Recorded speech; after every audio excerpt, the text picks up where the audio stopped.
السلام علیکم ورحمۃ اللہ وبرکاتہ۔ الحمد للہ رب العالمین وصلی اللہ وسلم علی نبینا محمد وعلی آلہ وصحبہ اجمعین ومن تبعہ بإحسان الی یوم الدین، اما بعد۔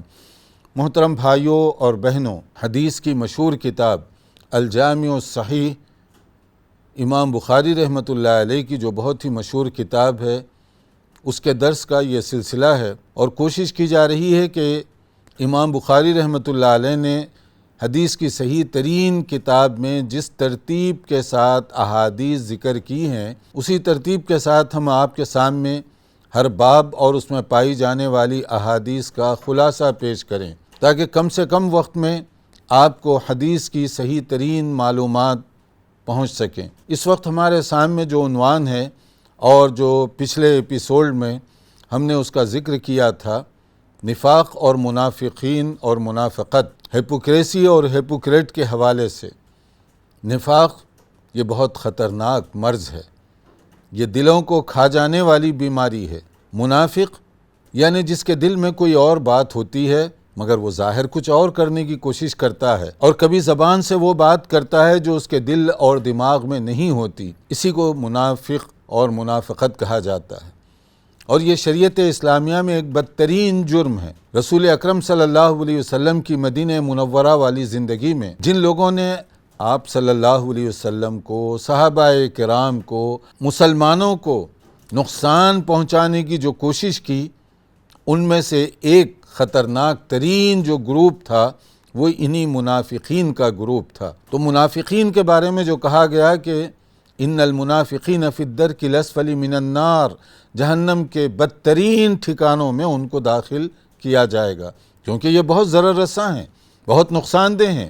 یہ نقصان دہ مسلم امت کے لیے، یہ نقصان دہ ایک سماج کے لیے، ایک سوسائٹی کے لیے۔ اب دیکھیے احادیث میں اس کی کچھ تعریف کی گئی، اس کی صفات بیان کی گئی۔ مجھے اور آپ کو یا کسی کو یہ حق حاصل نہیں ہے کہ کسی شخص پر، متعین آدمی پر ہم پوائنٹ کر کے کہیں کہ تم منافق ہو، کیونکہ نفاق کا تعلق جب دل، اخلاص اس کے اپنی ایمان کے ساتھ ہے تو اس کو تو اللہ ہی جانتا ہے کہ کس کے دل میں نفاق ہے اور کون کس طرح کے کھوٹ میں مبتلا ہے۔ ہم منافق کی نشانی بتا سکتے ہیں، جیسے کہ نبی کریم صلی اللہ علیہ وسلم نے فرمایا، اور امام بخاری رحمۃ اللہ علیہ نے کمال ہے کہ کتاب الایمان میں اس کو ذکر کیا، تو اس کا مطلب ایمان کے ساتھ اس کا بڑا گہرا رابطہ اور تعلق ہے۔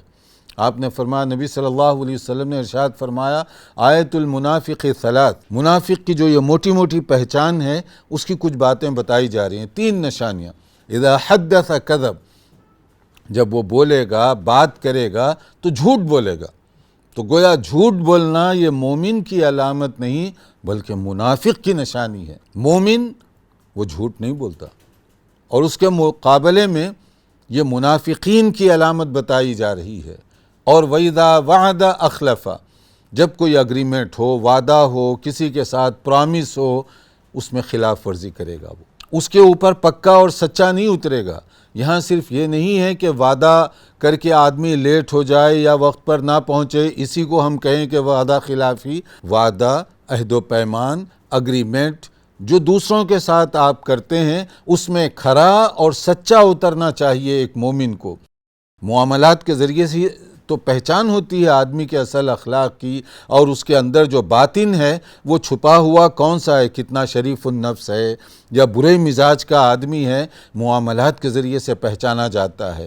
تو اگریمنٹ ہے یا دوسروں کے ساتھ معاہدہ کیا جائے تو ایک مومن اس پر پکا اترے گا، نقصان ہو یا فائدہ ہو وہ اس میں پکا اترے گا۔ اس کے مقابلے میں جو منافق ہے وہ اس میں دھوکہ بازی کرے گا، مکر و فریب سے کام لے گا، وعدہ خلافی کرے گا، جو کہے گا اس کے اوپر پورا نہیں اترے گا۔ یہ منافق ہونے کی علامت بتائی جا رہی ہے۔ پھر تیسری جو چیز نبی صلی اللہ علیہ وسلم نے فرمائی کہ وَإِذَا اؤْتُمِنَ خَانَ، جب امانت رکھی جائے تو اس میں خیانت کرے گا۔ امانت پیسوں کی شکل میں بھی ہو سکتی ہے، کسی کو عہدہ دے کر بھی ہو سکتی ہے، کوئی ہائی پوسٹ آپ دے رہے ہیں اس کو، چاہے کوئی فیکٹری ہو، کوئی جو ہے فرم ہو یا کوئی اور ادارہ ہو، مگر وہ آدمی اس کے جو تقاضے ہیں اس کی خلاف ورزی کرتا ہے، خیانت کرتا ہے۔ آپ کسی کے پاس پیسہ رکھواتے ہیں بطور امانت کے، وہ اس کے اندر خیانت کر بیٹھتا ہے، اور اس طرح کی مختلف انداز اور روپ ہیں خیانت کرنے والوں کے۔ تو اس میں بتایا یہ جا رہا ہے کہ جو لوگ امانت میں خیانت کرتے ہیں وہ مومن نہیں، منافق ہیں، گئے گزرے لوگ ہیں۔ تو یہ اس حدیث میں جو صحیح بخاری میں ذکر کی گئی 3 بڑی بڑی پہچان اور علامتیں بتائی جا رہی ہیں منافق ہونے کی، کہ وہ آدمی جھوٹ بولنے والا ہے، وہ آدمی وعدہ خلافی کرنے والا ہے، وہ آدمی خیانت کرنے والا ہے۔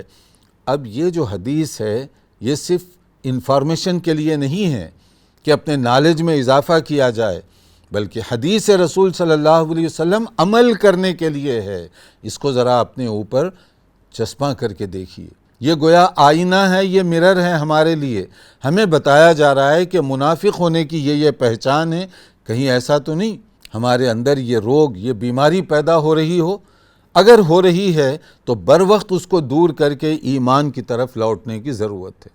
ایک اور حدیث میں کہا گیا وَإِذَا خَاصَمَ فَجَرَ، منافق ہونے کی ایک چوتھی نشانی بتائی جا رہی ہے کہ اگر کسی کے ساتھ کبھی آرگیومنٹ ہو گئی، کبھی تکرار، جیسے انسان ہے ہو جاتا ہے، کوئی بھی بات اپ اینڈ ڈاؤن ہو سکتی ہے، کمی زیادتی دوستوں میں، رشتہ داروں میں ہو سکتی ہے، تو منافق ہونے کے لیے ایک اور بات کہی گئی کہ کبھی کسی کے ساتھ آرگیومنٹ ہو گئی، کوئی تکرار ہو گئی، کوئی کمی زیادتی ہو گئی، تو وہ آؤٹ آف دی کنٹرول ہو کر پھٹ پڑتا ہے، اپنے آپ پر یا اپنی زبان پر اس کو کوئی قابو نہیں رہتا، اور وہ کیا کہہ رہا ہے، کیا بک رہا ہے، اسے خود ہوش نہیں ہوتا۔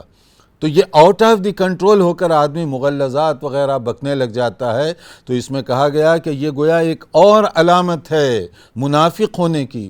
بعض اوقات آپ نے دیکھا ہوگا مساجد وغیرہ کے اندر بھی بعض اوقات اس طرح کی بات ہوتی ہے، وہ کیا ہے کہ کسی کے ساتھ کوئی مسئلے میں تکرار ہو گئی، اب اس کے بعد جو مغلظات ان کی زبان سے نکلنے لگتے ہیں، گالی گلوچ وغیرہ، حتیٰ کہ وہ مسجد میں ٹھہر کر بھی اپنی زبان سے وہ اس طرح کی ناشائستہ کلمات کہتے ہیں۔ تو یہاں دیکھیے حدیث میں کہا گیا کہ یہ منافق ہونے کی علامت ہے کہ انسان غصے پر اپنے آپ پر کنٹرول نہ کر سکے، اپنے نفس پر قابو نہ پا سکے، تو یہ منافق ہونے کی گویا کہ ایک اور نشانی بتائی گئی۔ اور اس کے بعد میں رسول اکرم صلی اللہ علیہ وسلم نے دین کے حوالے سے اور دین کی جو بنیادی باتیں ہیں اس کے بارے میں کچھ اور بہت اہم بات بتائی۔ اس میں سے آپ نے فرمایا الدین یسر، کہ دین کیا ہے؟ دین تنگی کا نام نہیں، دین سہولت کا نام ہے، دین آسانی کا نام ہے۔ آسانی مسائل میں، آسانی عمل کرنے والوں کے لیے، آسانی ان تمام لوگوں کے لیے جو اس کی پیروی کرنا چاہتے ہیں۔ تو آپ صلی اللہ علیہ وسلم نے فرمایا ان الدین یسر ولن یشاد الدین احد الا غلبہ، دین آسان ہے، آسان رہنے دو، اس کو مشکل بنا کر مت بھیجو۔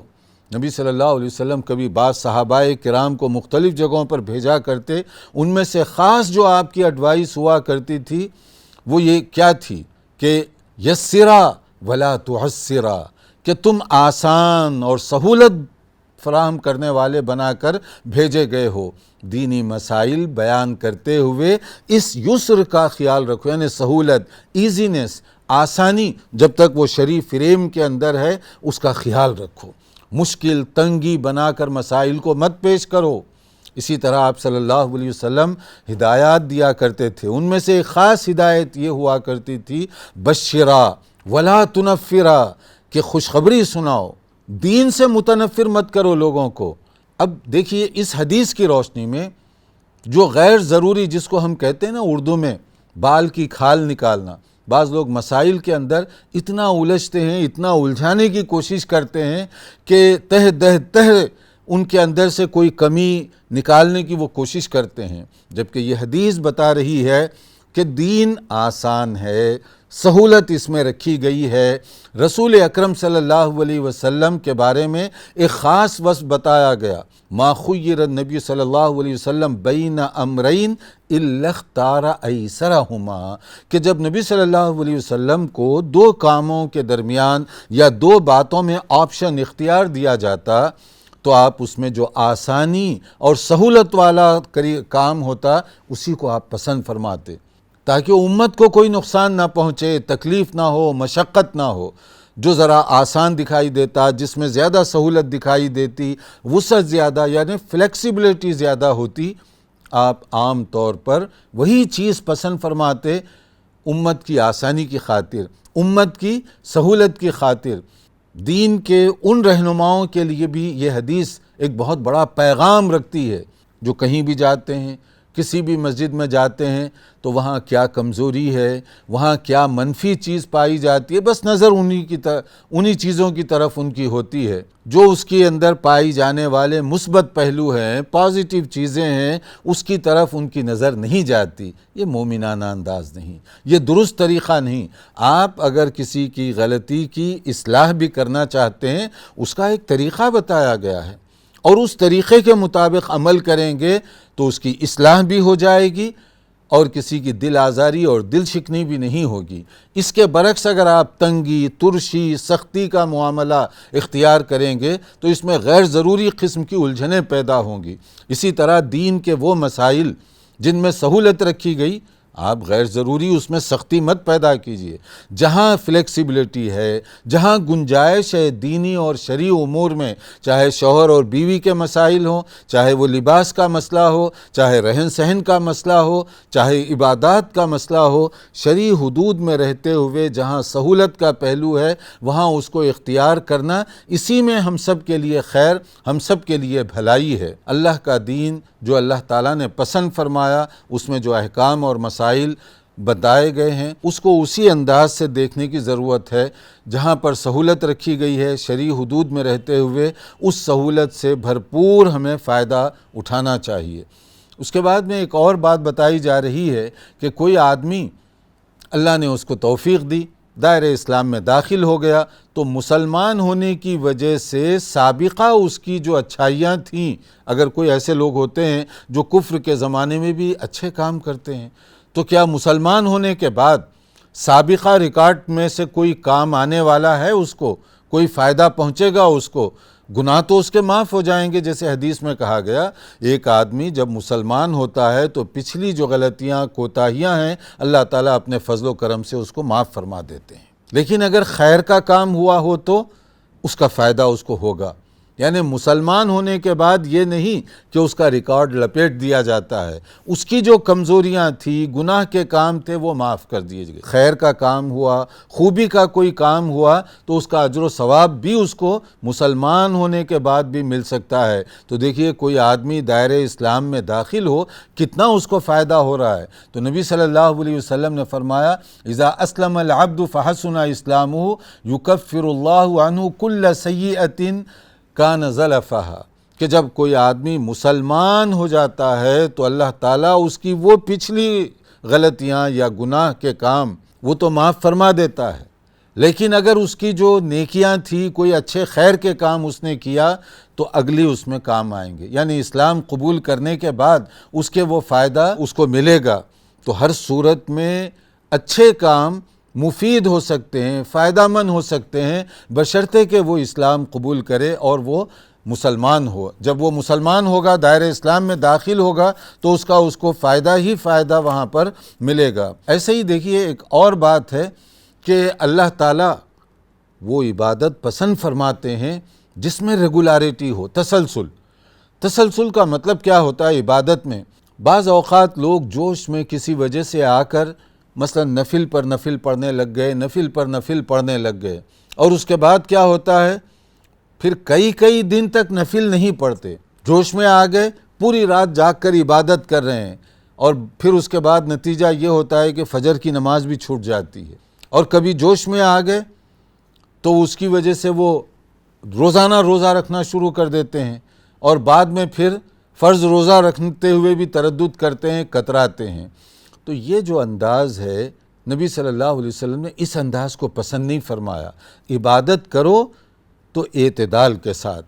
دوسرا یہ ہے کہ اس میں بیلنس برقرار رکھیے، جس میں آپ لمبے عرصے کے لیے عبادت کر سکتے ہوں، مثال کے طور پر اگر کوئی آدمی رات میں قیام اللیل کی کوشش کرتا ہے جو کہ باعث اجر و ثواب ہے، بڑی اچھی نماز ہے رات کی نماز، مگر اتنی پڑھیں، اتنی دیر لگائیں جو آپ لمبے عرصے تک اس پر عمل کر سکتے ہوں۔ سمجھ لیجئے روزانہ اگر آپ آدھا گھنٹہ 40 منٹ تہجد پڑھ سکتے ہوں، اسی کو باقی رکھیے۔ اس میں سہولت یہ ہوگی کہ آدمی آسانی کے ساتھ اس پر روزانہ عمل کر سکے گا۔ مگر اس کے برعکس اگر آپ ایک رات اٹھے اور 3 گھنٹے تک تہجد کی نماز پڑھ رہے ہیں مثال کے طور پہ، اب 3 گھنٹے ہر رات اٹھ کر نماز پڑھنا آسان نہیں ہوتا۔ نتیجہ کیا ہوگا؟ 1-2 راتیں پڑھیں گے، اس کے بعد تہجد ہی چھوڑ دیں گے۔ یہ درست طریقہ نہیں۔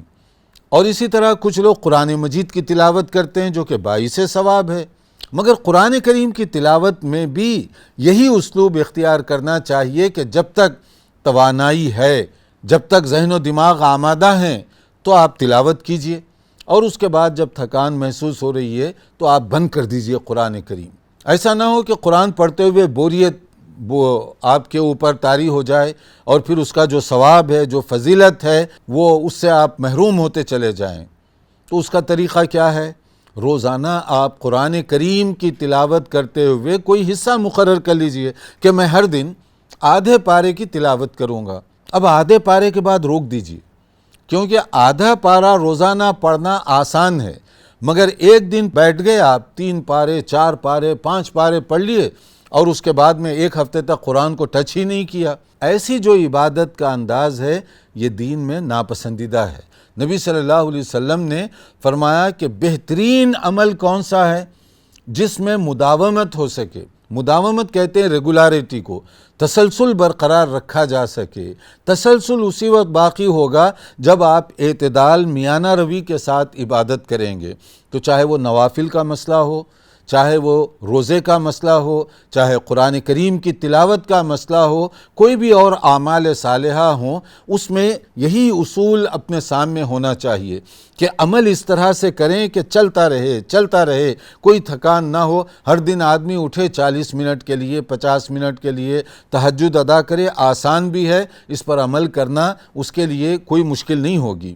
اسی طرح آپ کوشش کریں دن میں جب بھی آپ کو موقع ملا، مثال کے طور پہ 4 رکعت 10 رکعت جو بھی نفل کے طور پر آپ پڑھیں، تو اس پر عمل کرنا آسان ہے۔ لیکن اگر آپ ایک دن بہت لمبی نماز شروع کر دیں گے کہ میں 40 رکعت پڑھوں گا، تو ہو سکتا ہے پھر کئی دنوں تک آپ نفل نہ پڑھیں، تو بوریت نہ ہونے پائے اور تسلسل کے ساتھ اس پر عمل کیا جائے۔ ایک مرتبہ دیکھیے ام المؤمنین عائشہ رضی اللہ تعالی عنہا سے ملاقات کے لیے ایک صحابیہ آئیں۔ نبی صلی اللہ علیہ وسلم نے جب انہیں دیکھا تو عجیب و غریب ان کی شکل بنی ہوئی تھی، تھکان کی وجہ سے، کثرت عبادت کی وجہ سے جو چہرے پر کمزوری کے آثار تھے۔ آپ نے فرمایا کیا بات ہے؟ تو حضرت عائشہ رضی اللہ عنہا نے فرمایا کہ یہ ہمیشہ سے بہت طویل نماز پڑھتی ہیں، یعنی رات بھر جاگ کر عبادت کر رہی ہیں۔ تو کیا نبی صلی اللہ علیہ وسلم نے ان کو اپریشیٹ کیا، حوصلہ افزائی کی، پیٹھ تھپتھپائی کہ شاباش آپ اچھا کام کر رہی ہو؟ ہمارے نبی صلی اللہ علیہ وسلم نے فرمایا مہ علیکم بما تطیقون، رک جاؤ، یہ ایسے مت کرو، جتنی طاقت ہے اتنی عبادت کیا کرو۔ یہ کیا ہے؟ اپنے آپ کو اتنی مصیبت میں ڈال کر چہرے کا رنگ بدل گیا اور پھر کمزوری طاری ہو گئی، اور یہ ساری مصیبتوں کے ساتھ آپ کو کس نے کہا کہ رات جاگ کر نماز پڑھیں؟ اسی طرح آپ ایک مرتبہ تشریف لے گئے، دیکھا کوئی رسی لٹک رہی ہے، پوچھا یہ کیا بات ہے؟ تو آپ کو بتایا گیا کہ فلاں اور فلاں کے بارے میں رات کی لمبی نماز کی وجہ سے جب نیند کا غلبہ ہوتا ہے تو یہ رسی کے سہارے سے اپنے آپ کو تھوڑا سا بیلنس کرنے کے لیے۔ تو آپ نے فرمایا یہ کیا عبادت ہے؟ توانائی کے ساتھ، رغبت اور شوق کے ساتھ عبادت کر سکتے ہو تو کیجئے، جب نیند کا غلبہ ہے، تھکان کا غلبہ ہو گیا، پھر عبادت روک کر آپ جا کر سو جائیے۔ نبی صلی اللہ علیہ وسلم نے یہ نہیں کہا کہ ہر صورت میں رات کی پوری عبادت کرو، نماز پڑھو، نفل پڑھتے رہو یا قیام اللیل کرتے رہو، بلکہ آپ صلی اللہ علیہ وسلم نے فرمایا جتنی طاقت ہے، جس شوق اور رغبت کے ساتھ جو کام تم کر سکتے ہو وہ اسی شوق اور رغبت کے ساتھ جاری رکھو۔ جب تھکان کا غلبہ ہو رہا ہے تو پھر اس کے بعد میں آرام کر لو۔ پھر اس کے بعد میں رسول اکرم صلی اللہ علیہ وسلم نے ایک انسان کی کامیابی کے لیے جو بنیادی طور پر کچھ اہم باتیں ہو سکتی ہیں، اس میں آپ نے کچھ خاص چیزوں کا ذکر فرمایا، اور اس میں خاص طور پر فرائض اور واجبات کی بات خصوصیت کے ساتھ آپ نے فرمائی۔ ایک صحابی آئے جو بڑا دور دراز کا سفر کر کے، ظاہری حلیہ جیسے مسافر کا ہوتا ہے اسی طرح کا آپ کا حلیہ تھا۔ انہوں نے کچھ بنیادی باتیں کی، ان میں سے ایک چیز جو آپ نے دریافت کی کہ نمازوں کے بارے میں، تو نبی صلی اللہ علیہ وسلم نے فرمایا 5 صلوات فی اليوم واللیلہ، اللہ تعالیٰ نے 5 نمازوں کو فرض کیا ہے، دن اور رات میں 5 نمازیں فرض ہیں۔ پھر انہوں نے پوچھا حل علیہ غیرہا، کیا میں اس کے علاوہ پڑھوں، پابند ہوں میں، یعنی مزید کچھ نماز پڑھنے کا پابند ہوں؟ دیکھیے سوال، تو آپ نے فرمایا لا الا ان تطوع، نہیں، فرض یہی ہے، اوبلیگیٹری صلاۃ یہی ہے 5 وقت کی نماز، البتہ اگر آپ نفل کی نیت سے پڑھیں گے تو ثواب ملے گا، مگر فرض یہی 5 نمازیں ہیں۔ اور پھر اس کے بعد میں انہوں نے پوچھا کہ روزہ، تو آپ نے فرمایا رمضان کا روزہ فرض ہے، تو انہوں نے وہی سوال کیا کیا اس کے علاوہ کوئی اور روزہ بھی فرض ہے؟ تو آپ نے وہی جواب دیا لا الا ان تطوع، نہیں، سوائے اس کے کہ کوئی تم نفل کے طور پر پڑھو، نفل کے طور پر کرو تو اس کا تمہیں ثواب ملتا جائے گا، جتنے نفل روزے تم پڑھیں گے اسی حساب سے تم کو ثواب ملے گا، لیکن فرض روزہ آپ کا ہو گیا۔ اور پھر اس کے بعد میں زکوٰۃ کے بارے میں انہوں نے ایک سوال کیا۔ دیکھیے دین کی جو بنیادی اور اہم باتیں ہیں وہ پوچھ رہے ہیں۔ زکوٰۃ کے بارے میں تو ہمارے نبی صلی اللہ علیہ وسلم نے ان کو فرمایا سال میں 1 مرتبہ، وہی جو زکوٰۃ کا طریقہ ہے 2.5% جو کچھ تمہارے پاس سیونگ ہو اس پر تمہیں زکوٰۃ ادا کرنی پڑے گی۔ تو انہوں نے کہا کہ کیا اس کے علاوہ بھی کوئی ہے؟ تو آپ نے فرمایا نہیں، بطور نفل کے تم صدقہ و خیرات دو تو وہ ثواب کی بات ہے، جتنا چاہے تم دے سکتے ہو۔ اس کے بعد میں اصل میں دیکھیے فَأَدْبَرَ الرَّجُلُ وَهُوَ يَقُولُ، اب وہ واپس جا رہے ہیں، سوالات ہو گئے ان کے فرض نماز کے بارے میں، روزے کے بارے میں، زکوٰۃ کے بارے میں، وہ پوچھ کر واپس جا رہے ہیں، اور کیا کہتے ہوئے وہ جا رہے ہیں؟ یہ ہے اصل میں سوچنے والی بات۔ وَاللَّهِ لَا أَزِيدُ عَلَى هَذَا وَلَا أَنقُصُ، جو کچھ مجھے بتایا گیا ہے فرض، اس سے میں کم زیادہ نہیں کروں گا، آگے پیچھے نہیں ہونے دوں گا۔ تو نبی صلی اللہ علیہ وسلم نے کیا فرمایا؟ قال رسول اللہ صلی اللہ علیہ وسلم افلح ان صدق، وہ آدمی نجات پا جائے گا، کامیاب ہوگا اگر وہ سچا ہے اپنی بات میں، یعنی جو کچھ وہ وعدہ کر رہا ہے اس وعدے میں وہ پکا ہوا، سچا ثابت ہوا تو پھر وہ نجات پا لے گا۔ تو یہاں پوائنٹ سمجھنے کا کیا ہے؟ اگر کوئی آدمی فرض نمازوں کی جو دن میں 5 مرتبہ ہے ضروری، اس کی پابندی کر رہا ہے تو وہ کامیابی پائے گا۔ اس کے علاوہ نوافل سنت وغیرہ پڑھے گا تو ایکسٹرا ثواب ہے، اور اگر کوئی نہیں پڑھا کسی وجہ سے چھوٹ گئی اس کی تو اس میں کوئی حرج کی بات نہیں۔ فرض اگر چھوٹ گئی بہت سیریس ایشو ہے، بہت گناہ کی بات ہے، بلکہ ایک آدمی اگر جان کر فرض چھوڑ رہا ہے دائرہ اسلام سے بھی نکل سکتا ہے۔ وہ سنت چھوٹ گئی، نفل چھوٹ گئی تو اس کی وجہ سے اس پر فرق نہیں پڑے گا۔ کوشش کرنی چاہیے کہ جتنی بھی نفل آپ پڑھ سکتے ہوں پڑھیں۔ اسی طرح رمضان کا روزہ فرض ہے، اس کے علاوہ روزہ رکھ رہا ہے ثواب ملے گا، نہیں رکھا تو اس کی وجہ سے اس کے لیے کوئی گناہ وغیرہ کی بات نہیں ہے۔ زکوٰۃ ادا کر رہا ہے، مال کا حق ادا ہو گیا، اس کے علاوہ وہ صدقہ و خیرات کی نیت سے دے رہا ہے تو ٹھیک ہے، نہ بھی دے تو زکوٰۃ کے ادا کرنے کے بعد اس کا مال اس کے لیے حلال اور جائز ہوگا۔ تو فرض ادا کرنے کے بعد آدمی کامیابی کا مستحق ہے، نفل وغیرہ بھی وہ کر رہا ہے تو زیادہ اس کو فائدہ ہوگا، اگر نہ کر سکا تو اس کی وجہ سے کوئی حرج نہیں ہوگا۔ یہ اسلام کے مزاج کو سمجھنے کے لیے، اس میں اور بھی بعض باتیں ہیں لیکن ہمارے پاس چونکہ ٹائم بڑا محدود ہے، کوشش کریں گے کہ آئندہ لیکچر میں اور آئندہ ایپیسوڈ میں ہم ان باتوں کو کور کریں۔ انتظار کیجئے ہمارے آئندہ ایپیسوڈ کا۔ والسلام علیکم ورحمۃ اللہ وبرکاتہ۔